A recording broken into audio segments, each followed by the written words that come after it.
Hey, and welcome to Matt and Jess TV. I am Matt of House Roast. And I am Jessica of House Bun Bun. This is our House of the Dragon Season 2, Episode 2 reaction and review. If there are a million haters of Sir Criston Cole, I am one of them. If there are 100 haters of Sir Criston, I am one of them. If there is only one hater of Sir Criston Cole, it is me.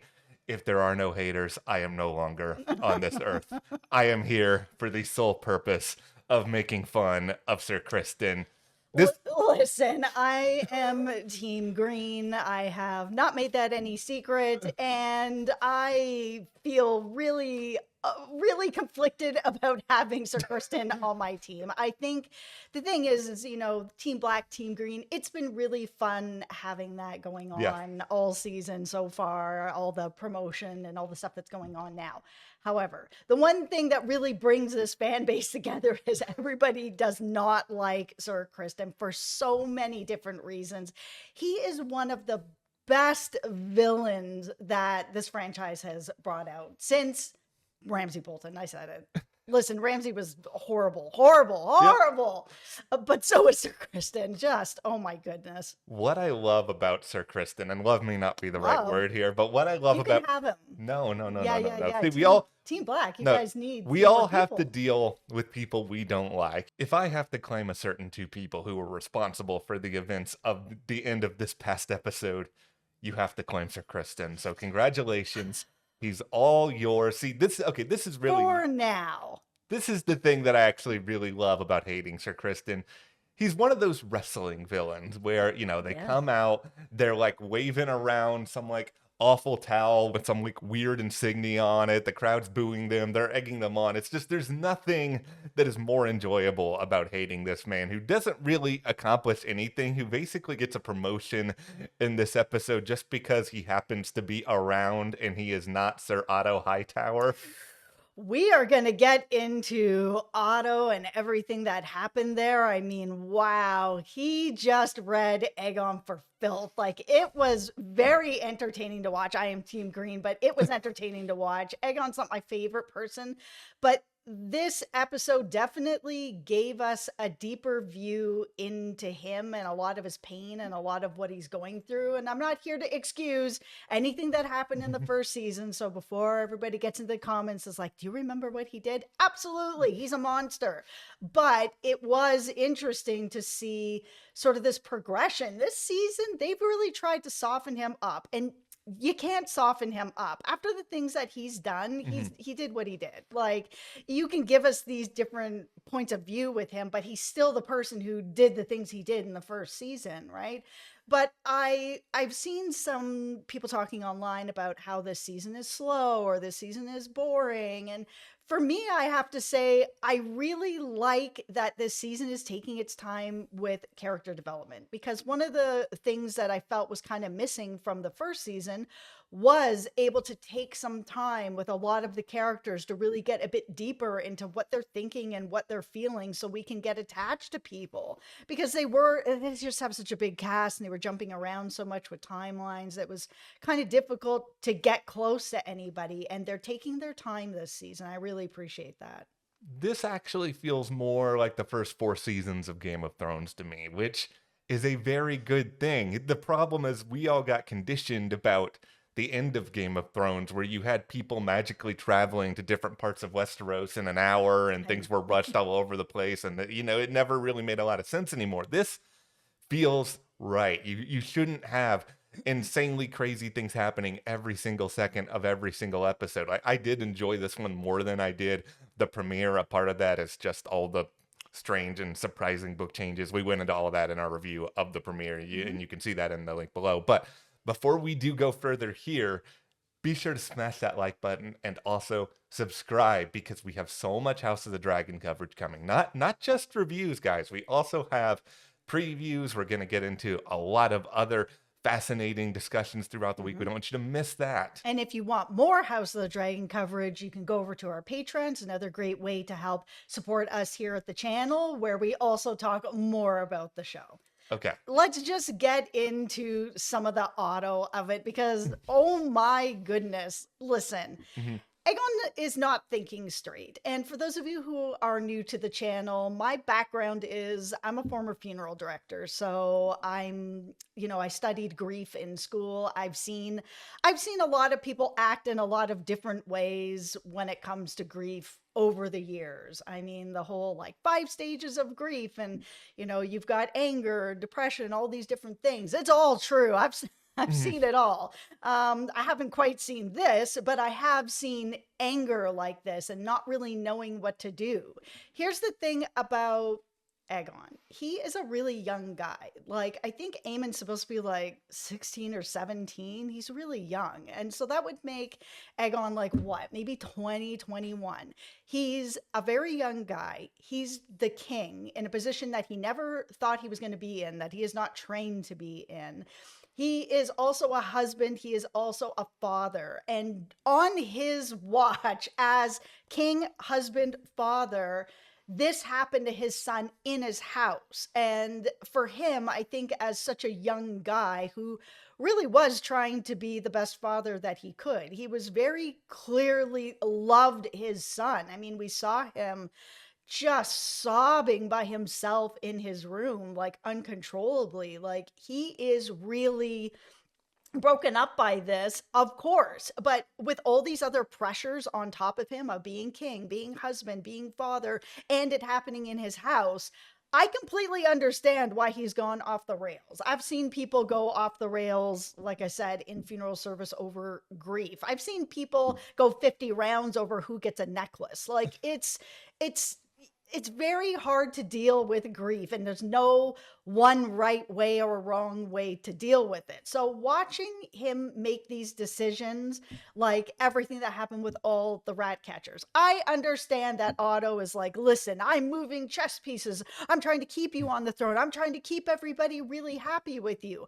All Aegon knows is that one of these people helped end his son's life. And he doesn't know which one, so they all have to go. Did he have to put them all on display? No, he didn't have to do that. At the same time, does he want the people to know that if you come into his house and do this to his family, that there will be consequences, and these are what they are? Yeah, I understand. I understand why he did it the way that he did. Remember, he's also a really young guy filled with a lot of anger and pain, and he's the king, and he doesn't know how to channel any of this. Otto kind of like trying to be like, oh, let's just, we're just gonna ride your son through the town. And Egon's like, no, like this is my son. My son is gone. Like, we've had to sew his head back on. Like, no, like I can't have this happen to my child. Like, it's too much. And nobody's really there for him. Him and his wife aren't really speaking. Alicent is feeling guilt. We saw her go into the room. She couldn't be there for him. It's a lot that's happening. So, is this the time for Otto to come in and be like, oh, you're messing up the politics of it all? No, I understand why he's in that mode, but Otto, no. Here's the first grand takeaway from all of this, because one, I do not have a background in funeral service. I just have a background in making snarky comments about people I see on television. So somebody needs to take Aegon's crown away from him, because this guy should not be king. It's the whole purpose of the show. Yeah, it is the whole purpose of the show. He should not be king. I don't disagree with what you're saying from an emotional point of view, that he is young. He is somebody who is going to react emotionally as a result of all this. The problem here, let's all think about this as a pendulum. You have Aegon, who is over here on the pure emotional side of the pendulum. Mm-hmm. And then you have, let's say, on the other side here, Otto, who is thinking entirely in terms of practicality, in terms mm-hmm. of what's going to benefit the realm or his vision of the realm, whatever that may be. Himself. He's thinking a lot in terms of how to best further himself. And I think a lot of his ideas, they make a certain semblance of sense. You mm-hmm. want to make Rhaenyra out to be the bad person as a result of all of this. I understand all of that through the lens of keeping everyone in your favor. But what Aegon really needs in this moment is somebody to be in the middle who is going to say, you know what?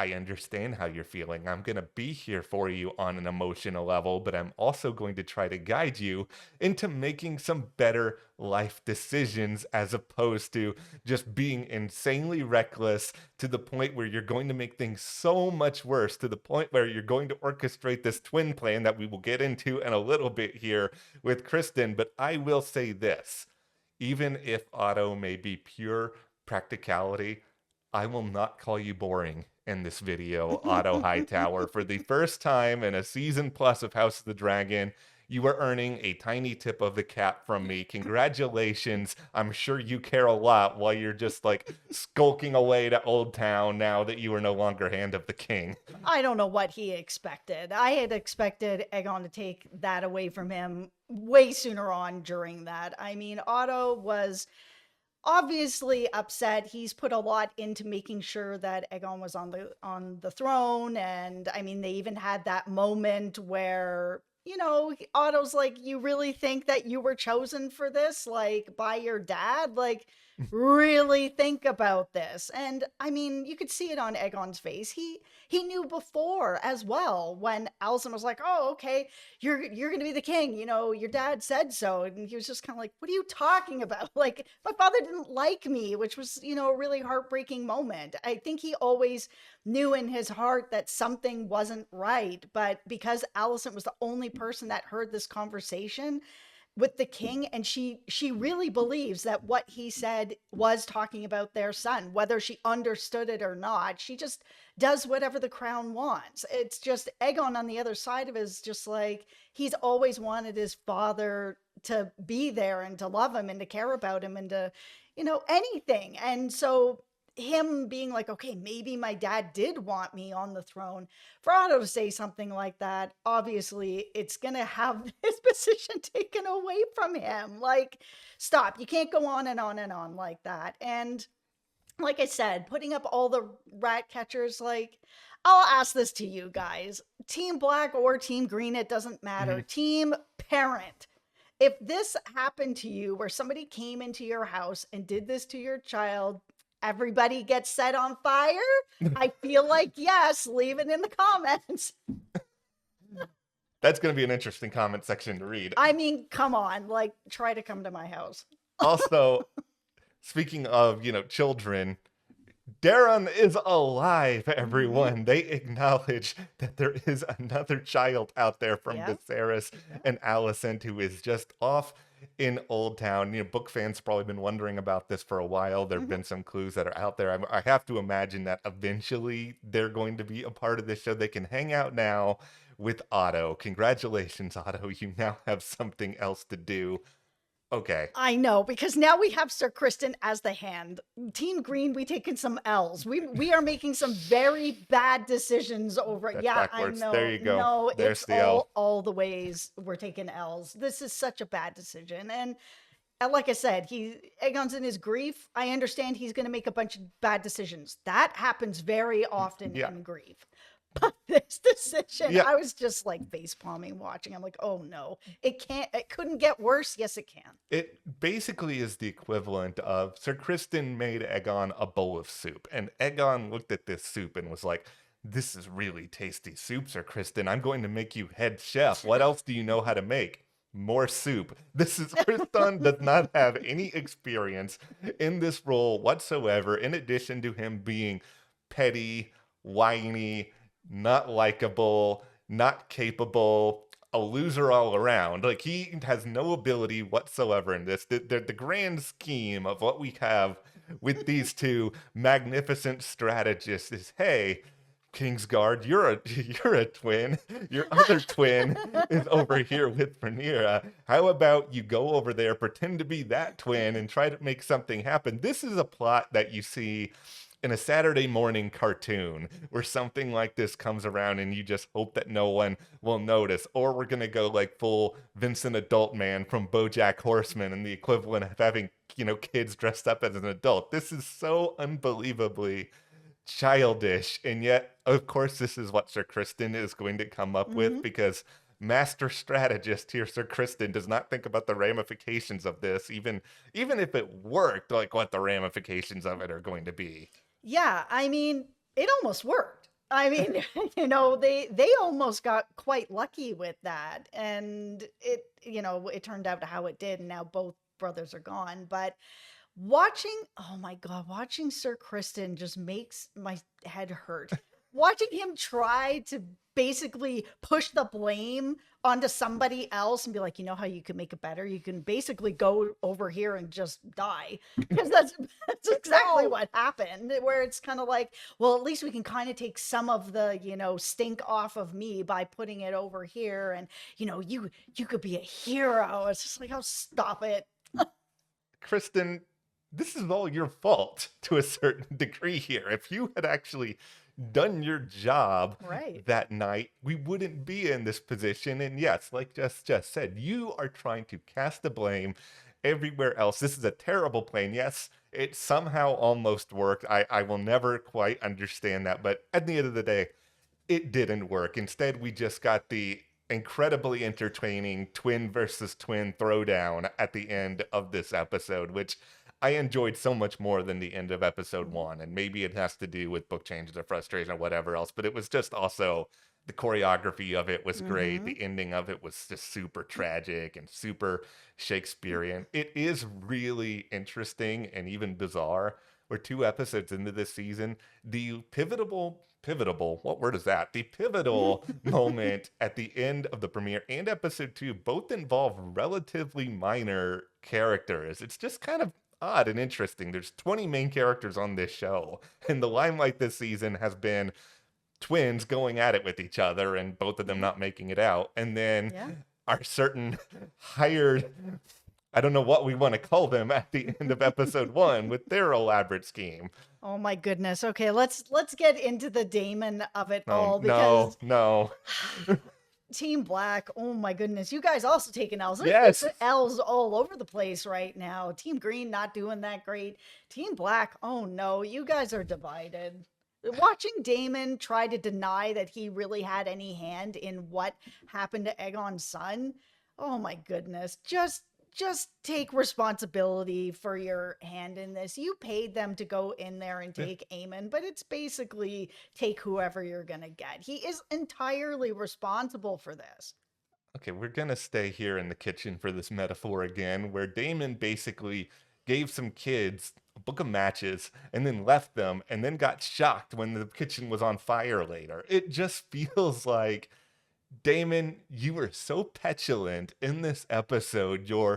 I did nothing wrong. I tried a plan. It didn't work. I can't be blamed on it. And then Rhaenyra basically tells you, go sit in the corner and think about what you've done because you have totally stepped in it. You have created an even bigger problem. You also still seem to think that you are king here, where you can go around and order these operations without her approval. And that's where a lot of this is ultimately stemming from. And it's got to be unbelievably frustrating if you are Rhaenyra, who I continue to have the utmost sympathy for as a Team Black person, where she really does want to lead the right way. I stand committed to this idea. And she, in her mind, is probably thinking, yes, Daemon, I understand that you were passed over as a potential heir to the throne, but you've also had a lot of time to get over it. A lot of time. This is not something that has happened here overnight. At this point, you should be over and done with this stuff. Why are you not? It is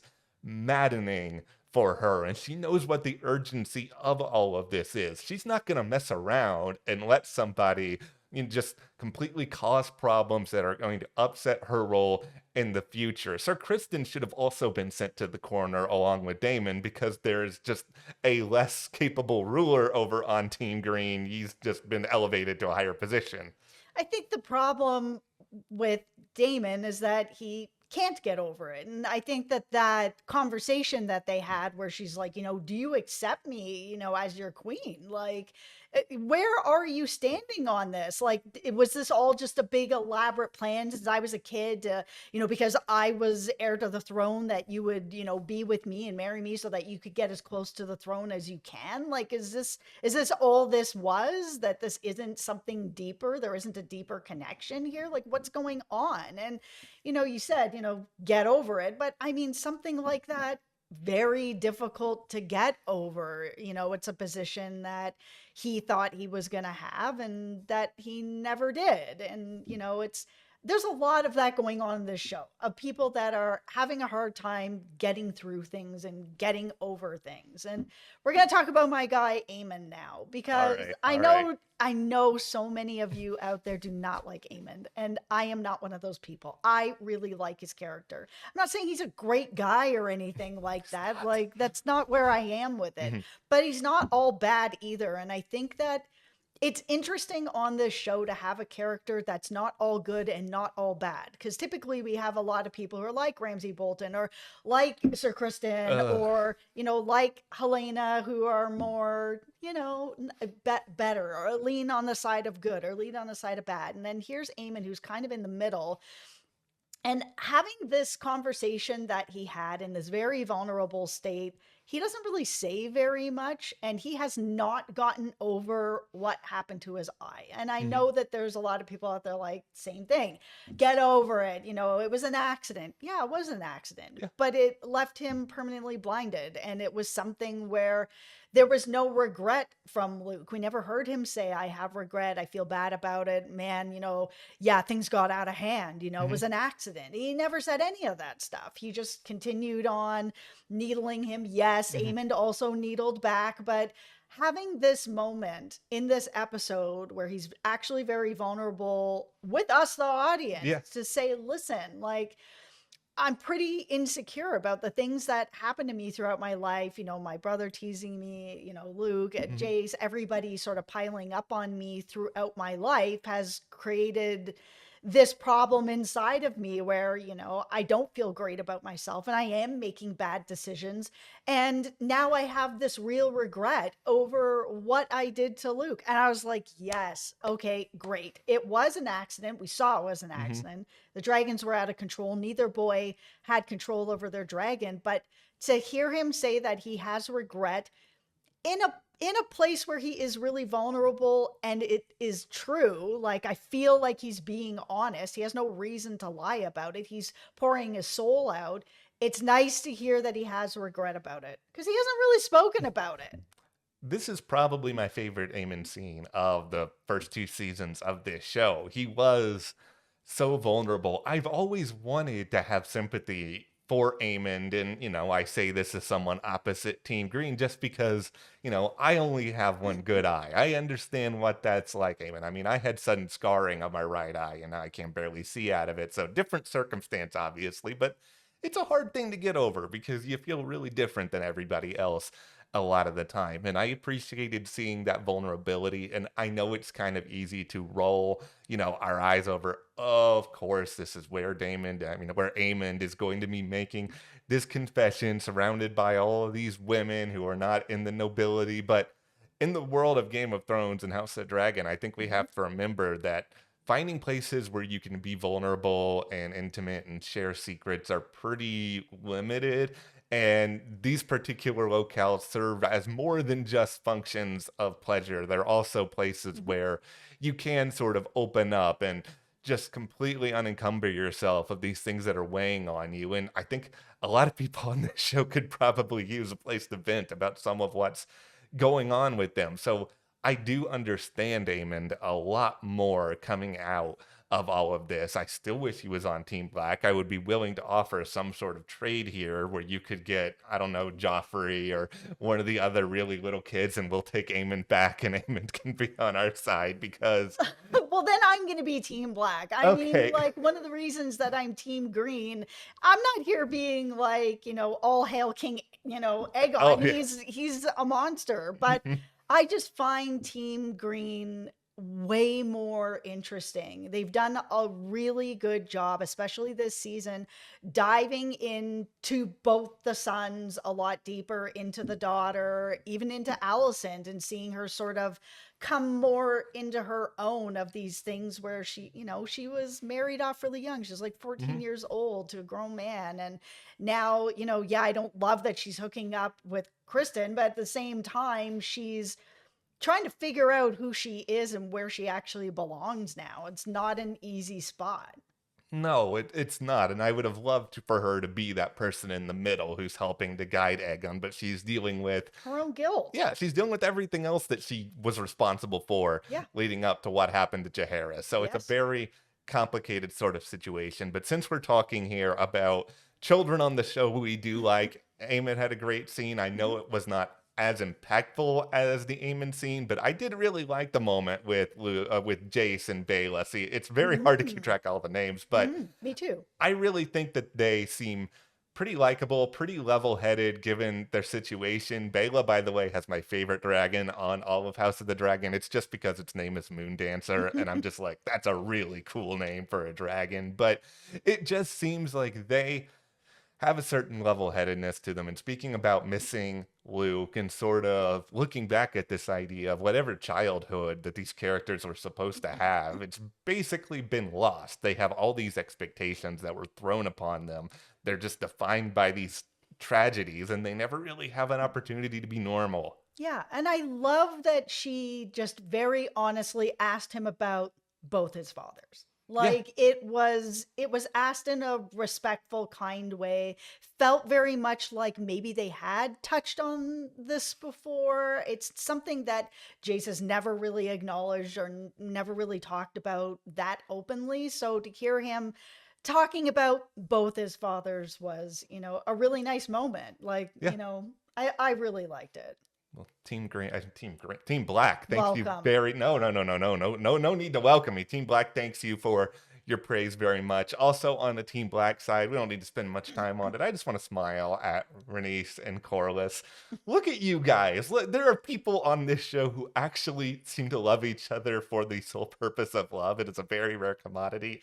I root for the two of them. I don't know what's going to happen to them. It's probably going to be terrible, but I'm still rooting for them. Speaking of things that we don't know what's going to happen, let's talk about White Worm because, I don't know what's going to happen here. Was this the right choice for Rhaenyra or not? What do you guys think? What do you think? I'm going to say it was the right choice. It's a risky choice, but I think at the same time, she needs to take some risks, and there's a difference between the risk that she is choosing to make here and the risk that Aegon and Sir Criston are willing to take with here. Let's go send one of our most prominent knights over here to engage in a twin showdown. I think she is trying to think more logically here. So I'm going to cautiously say it was the right choice. I'm nervous. Okay. I understand Rhaenyra needs some allies after what has happened and, sort of having this label on her and Daemon's in the wind and, she's losing some of her steam here and she's losing some of her allies. So, could she help? Sure. But she could also do a lot of damage. She was just part of all the damage that happened to Rhaenyra. So, I'm not really sure how it's going to work out. I'm Team Green, but, I like Rhaenyra. I'm not pretending like I don't. I want good things to happen to her. She just doesn't need to be, taking over King's Landing. Sorry. Team Green. I think she really needs to, because right now you guys have Aegon in charge, and that's right now until something maybe happens to Aegon, and then we got Aemond on the throne. I do think let's go. He is completely there for the taking. He has been trained for this.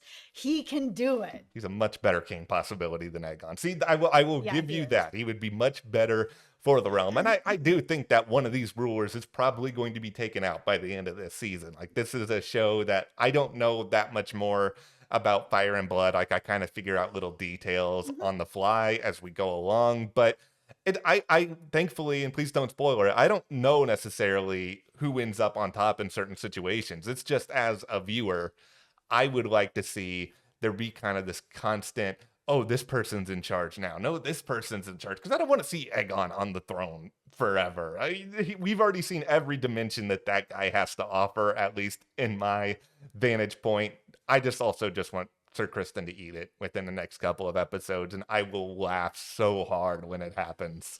I'm going to say Aegon keeps surprising me. I can't forgive him for the things that he did in season 1, and he's just truly a monster. But I have found it really interesting how they have softened him up a lot this season. Maybe it's him becoming a dad, maybe it's him becoming a husband, maybe it's him becoming king. And I know, there was that scene where we had, him and his wife pass each other by and not really go to each other. But again, grief is grief, right? Like it hits everybody in different ways. Some people want comfort, some people can't handle comfort, right? So I don't know what it is that has softened him up in that way where he's a little more, I don't know, open with stuff, but Mhm. there's layers to Aegon that I just didn't know were there. Well, we're going to wrap this video up here. I need to go have a conversation with Damon. I need to get him to start acting right. So we'll see how Good exactly luck. that Good ends luck. up going. But no, we also have a preview coming up for the next House of the Dragon. We don't want you guys to miss that. Mhm. So hit that subscribe button, smash that like button as well. And also be sure to join our Patreon. We have a link in the description below for more Mhm. House of the Dragon coverage. Thank you guys so much. Thank Thank you you. to our patrons. We'll see you here next time.